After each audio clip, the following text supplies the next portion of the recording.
Traveling Man, The Journey of Ibn Battuta, 1325 to 1354, by James Rumford.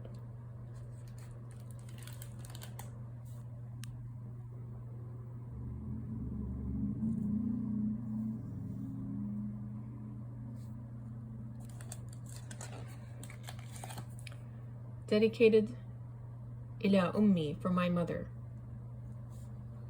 Traveling Man, The Journey of Ibn Battuta.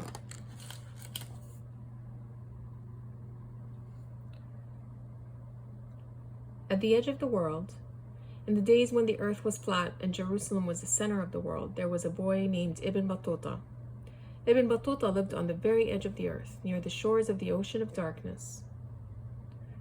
Nothing but night lay to the west, but to the east lay the golden world, and he dreamed of traveling across it. On maps, he would trace his finger along scarlet roads to reach the vermilion stars that mark the great cities of the world. On hot afternoons, in an imaginary boat, he would cross cool, peacock-colored seas to the eastern edge of the earth and sail fearlessly into the ocean of ignorance. When he grew up, he wore the turban of a scholar and could recite the Quran. At 21, he decided to go to Mecca as a pilgrim. Here begins his story. The boy was Abu Abdullah Muhammad ibn Abdullah ibn Muhammad Ibrahim of the Luwata tribe of Tangier, known as Ibn Battuta, al-Ma'ruf bi Ibn Battuta. Surat al-Maghrib, a map of Morocco.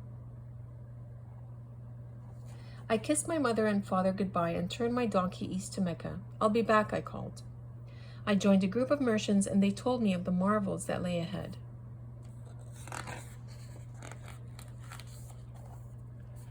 The Lonely Road.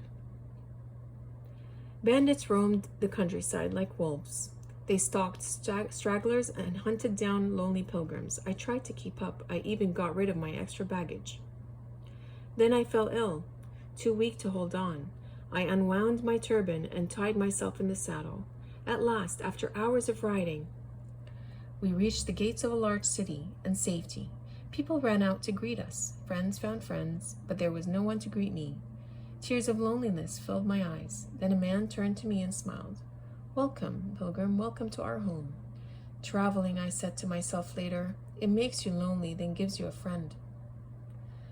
They also told me about the danger.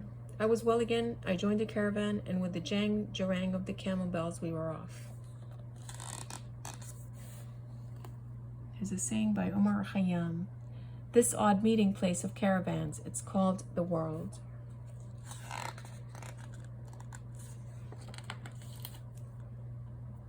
As I entered Egypt, I saw wealth that the river Nile had brought to the people. Gold, incense, and abundant food. A night in the land land watered by the moon. The Egyptians were as generous as the Nile. Because I was a scholar and a pilgrim, they gave me alms, food, money, and a place to sleep. Near Alexandria, a holy man invited me to stay in his house and sleep on his roof. That night, a giant bird snatched me up and carried me on its back beyond Mecca. Then I woke up. "Not only will you go to Mecca," said the holy man when I told him my dream, "but you will also travel to the edge of the earth. When you get to India, my brother Dilshad will save your life." Then, before I could say a word, the holy man hurried me on my way. I passed through the land of Abraham, Solomon, and Jesus. This was my second year away from home. At the center of the world in Jerusalem, I stood at the center of the world. I could go anywhere from here. If I took this road, I would be on my way to India and China, that road to Zenj. Traveling, it offers you 100 roads to adventure and gives your heart wings. I crossed the burning face of Arabia and Mecca, where I kissed the black stone of the Kaaba. Here it says, the Medina where prayer and peace dwell. Mecca, the Kaaba. I traveled to Iraq, met rich sultans. I crossed into Persia and saw golden mosques.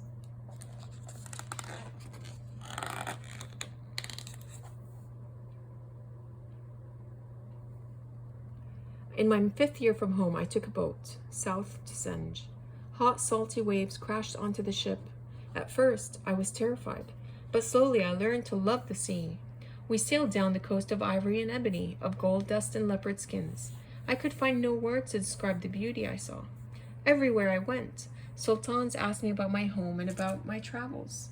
Under warm African stars, I found the words I needed and told them all I could.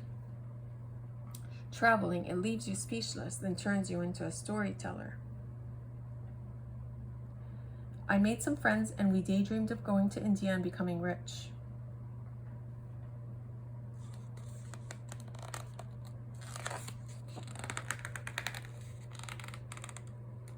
We crossed the steppes of Asia. We trudged through the cold Hindu-killing mountains, warming our thoughts on the promise of Indian gold.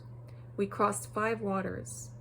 We did not see the rhinos hiding in tall reeds or the rebels lying in wait. Suddenly I was hit by an arrow.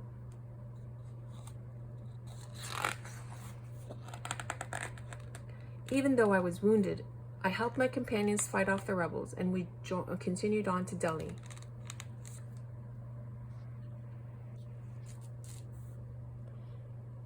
By the time we reached the Sultan's palace, my wound had healed. To the land of flying money. The Sultan's palace in Delhi was huge. In one great hall were elephants bowing to the Sultan and catapults flying gold coins out to the people. Into this hall I entered. Because I was a scholar, the Sultan made me judge of Delhi. After 9 years of traveling, I was a rich man. If I pleased the Sultan, money. If I displeased him, death. Once I so angered him that he sent assassins after me. But I had a plan. They would not kill me while I prayed. So for 9 days I prayed until they finally left. What kind of life was this? I gave everything away and sought happiness as a poor man. The Sultan wanted me back, but he had nothing I wanted. Then he offered to send me to China as his ambassador. He knew my heart. I could not refuse. I was on the road again and rich. But for how long? We left in a great procession.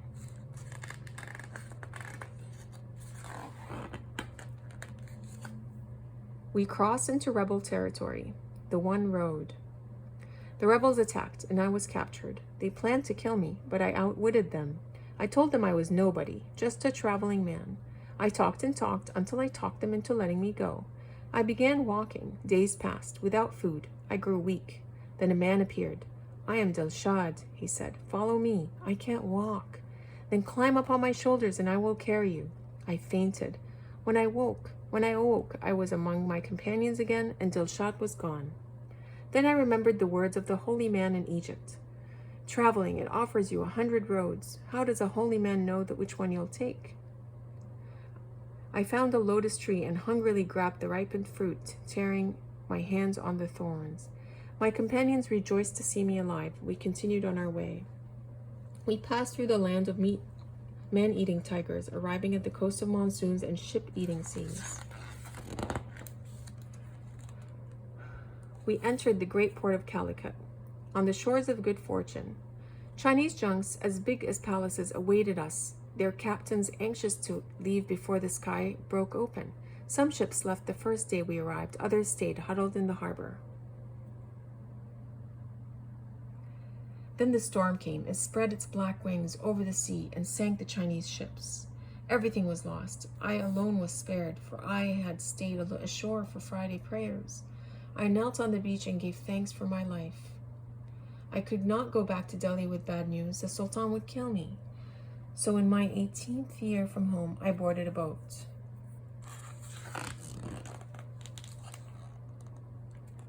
The boat took me to the Maldives, 1,000 coral islands surrounded by rainbow seas. Past paradise. In the Maldives, a vizier made me a judge and gave me a chest of jewels. I was rich but restless. Beyond the horizons was China and the edge of the world. So I left in a boat. The boat took me past a tiny island, struggling to stay dry above the waves. A man lived there with his family in a small house shaded by coconut trees. Here was paradise. Suddenly I wanted so much to be that man and have a home. I waved, but the boat carried me away like a soaring bird.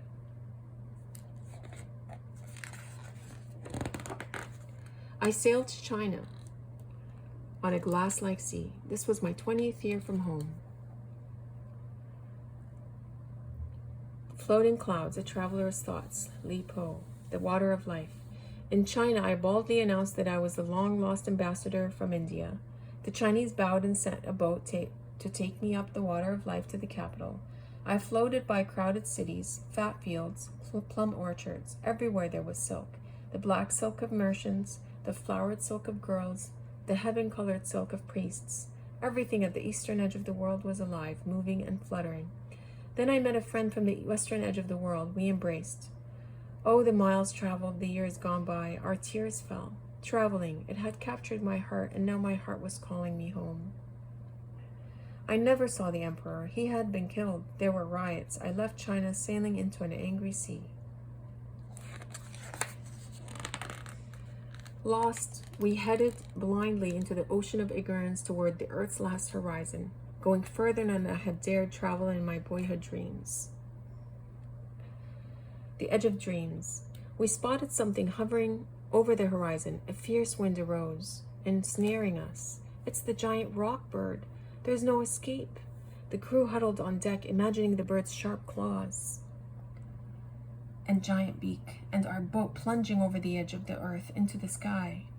Unafraid, I tried to catch sight of the bird, thinking it was the same one that had snatched me from the holy man's roof, but I saw nothing.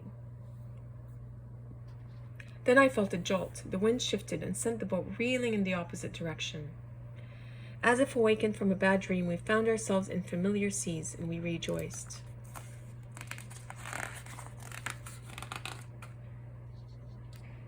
In my 22nd year from home, I made my way back to Jerusalem.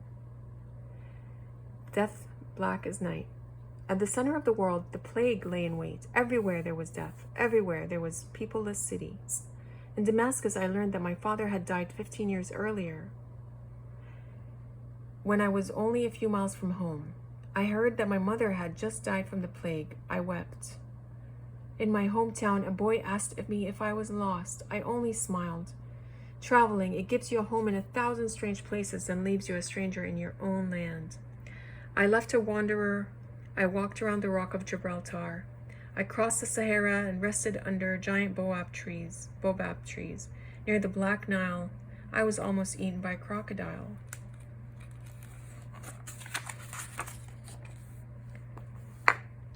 In my 29th year of traveling, I received a letter from the Sultan of Morocco offering me a place to live for as long as I wished.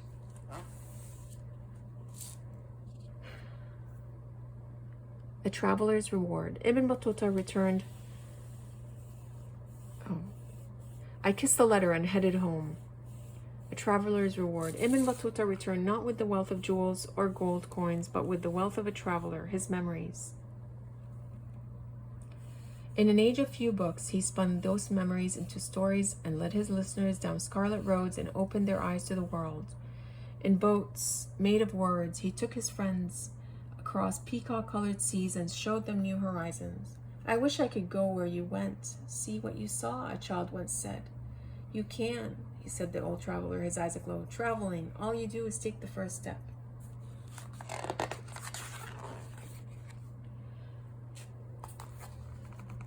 Ibn Battuta was born in Tangier, Morocco in 1304 and died in Morocco probably in 1369. In 1355, after almost 30 years of traveling and 75,000 miles, he told his story to the Moroccan court secretary Ibn Juzay, who wrote it down in Arabic. You can still see Ibn Juzay's original handwritten books at the National Library in Paris. The story you have read is an adaptation of what Ibn Juzay wrote. There's a longer English version by H. Gibb called Travels in Asia and Africa, 1325 to 1354. In it, you will read about Ibn Battuta's many other adventures, learn more about the places he visited, and meet this deeply religious man who was called the traveler of his age. Below is more information about some of the people, places, and things mentioned in this story, which if you get the book, you can enjoy. And here's a map of the travels of Ibn Battuta, which span at least 2 to 3 continents: Europe, Asia, and Africa, crossing the Middle East. Hope you enjoyed this book as much as we did.